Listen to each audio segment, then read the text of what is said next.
মমতা ব্যানার্জির বাজেটে জাগলারি থাকবে না তা কখনো হতে পারে না। আমরা আগেও দেখেছি ওর বাজেটে নানান রকমভাবে জাগলারি করার চেষ্টা করেছে, মানুষকে ভুল বোঝানোর চেষ্টা করেছে।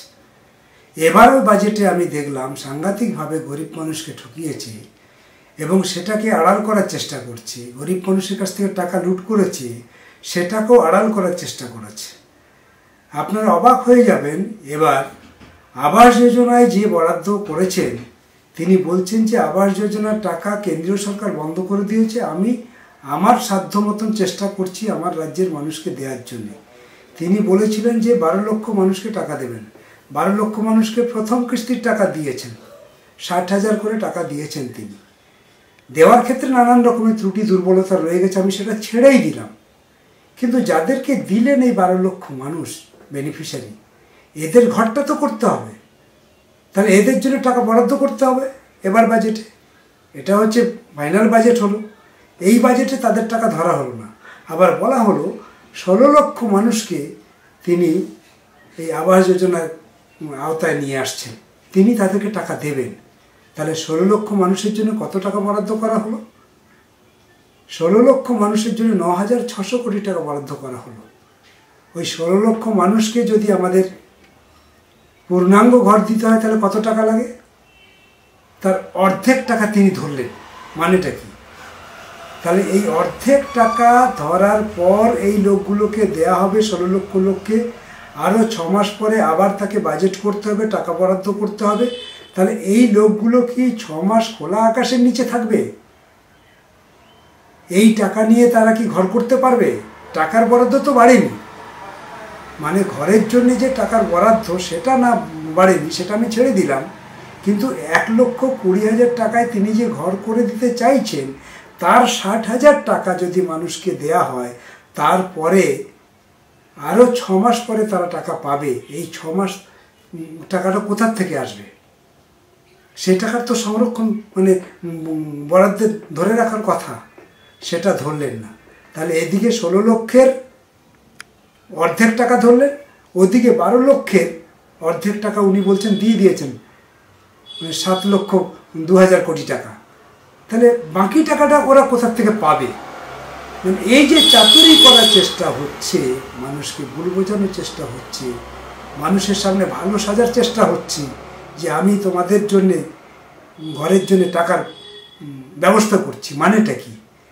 আসল ব্যাপারটা হচ্ছে ঘরের টাকা যেহেতু তার লোকজন সব লুট করেছে, আর লুট করার অপরাধে যেহেতু দিল্লি থেকে টাকা পাওয়া যাচ্ছে না, সেই জন্য তার অপরাধটাকে কিছু টাকা বরাদ্দ করে টাকা দিয়ে সেটাকে ঢাকতে চাইছে। ভাবা যায় না এইভাবে। আজকে বাজেটে জাগলারি করবেন তিনি। সুন্দরবন নদীবাঁধ, তার জন্য 2,200 কোটি টাকা বরাদ্দ করেছে। জিনিসপত্রের দাম, বর্তমান পরিস্থিতি, 3,500 কিলোমিটার নদী বাঁধ, তার বিস্তীর্ণ এলাকা, বিভিন্ন নদী বাঁধে কিছু ব্রিজ করার কথা, সে সমস্ত তলানিতে চলে গেল, তা কিছুই হবে না। নদী বাঁধের যে এরিয়া, তাতে এই 200 কোটি টাকা দিয়ে এখন যা জিনিসপত্রের দাম, তাতে কোনোভাবেই সুন্দরবনকে রক্ষা করতে পারবেন না। অথচ তিনি বলে দিলেন 200 কোটি টাকা তিনি বরাদ্দ করেছেন, কিন্তু সেই বরাদ্দের টাকা কোথায় চলে যাবে, কার পকেটে চলে যাবে, কেউ জানে না। অর্থাৎ রন্ধ্রে রন্ধ্রে দুর্নীতি, যে বরাদ্দ করছে সেই বরাদ্দের টাকা দুর্নীতিবাজদের পকেটে চলে যাচ্ছে। তিনি বলছেন ঋণ নেবেন, আবারও ঋণ নেবেন, ঋণ নিতে হবে। 81,000 কোটি টাকা ঋণের কথা তিনি বলেছেন। এই অল্প কয়েকদিনের মধ্যে আবার ঋণ নেবেন।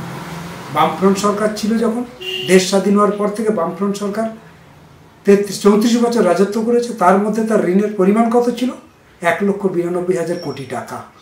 আর সে এই 13 বছর যেতে না যেতেই 7 লক্ষ কোটি টাকার ঋণের মালিক হয়ে গেলেন। তাহলে গোটা রাজ্যটাকে আমাদের ঋণে ডুবিয়ে দিচ্ছেন, ঋণে জর্জরিত করছেন। তাহলে আমাদের প্রতিদিন আমাদের ঘরের ছেলেমেয়েরা, গরিব ঘরের ছেলেমেয়েরা জন্মাচ্ছে ঋণের বোঝা নিয়ে। তাহলে এই গরিব ঘরের ছেলেমেয়েরা কিভাবে লেখাপড়া শিখবে তার জন্য কোনো পরিকল্পনা নেই। গরিব ঘরের সন্তানরা কিভাবে সুস্থভাবে ভূমিষ্ঠ হবে তার কোনো পরিকল্পনা নেই। এই যে তিনি বললেন মোবাইল কেনার জন্যে স্বাস্থ্যকর্মী, আইসিডিএস আর আশাকর্মীদের জন্য তিনি বরাদ্দ করেছেন।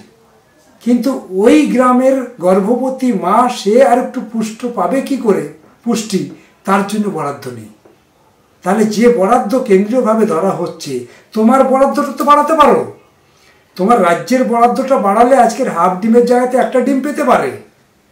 তাহলে এই আমাদের রাজ্যের অপুষ্টি সন্তানরা কিছুটা হলে পুষ্টি পেতে পারে, আর গর্ভবতী মায়েরা যে অবস্থায় আছে তারা কিছু সুস্থ সন্তান প্রসব করতে পারে। এদের জন্য কোনো পরিকল্পনা নেই। পরিকল্পনা তার মাথায় আছে কিভাবে তিনি ভোট ক্যারি আউট করতে পারেন। অর্থাৎ সেই জন্যেই তার লক্ষ্য হচ্ছে লক্ষ্মী ভাণ্ডার। লক্ষ্মী ভাণ্ডারে কে বা কারা টাকা পাবে তার কোনো মূল্যায়ন নেই। দারিদ্র্য সীমার নিচে যারা বাস করছে তার বেশিরভাগ লোক টাকা পায় না, গরিব লোকেরা টাকা পায় না, আদিবাসীরা টাকা পায় না, তাদের জন্য কোনো ভাবনা নেই।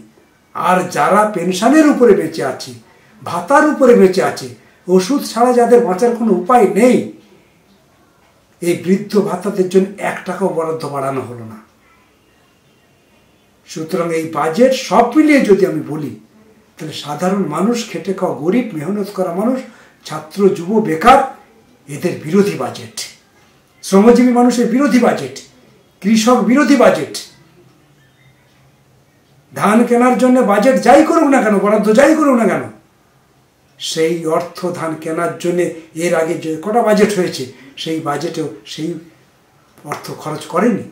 এবারও তাই হচ্ছে, এবারও সেই ধান কৃষকের বিক্রি হবে না। সুতরাং সব মিলিয়ে এবার বাজেট আমাদের রাজ্যের শ্রমজীবী, কৃষক, ক্ষেতমজুর, ছাত্র, যুব, বেকারদের বিরোধী বাজেট হয়েছে। তাই আমি এই বাজেটকে তীব্র বিরোধিতা করছি। শ্রমজীবী মানুষের বিরোধী বাজেট হয়েছে এটা।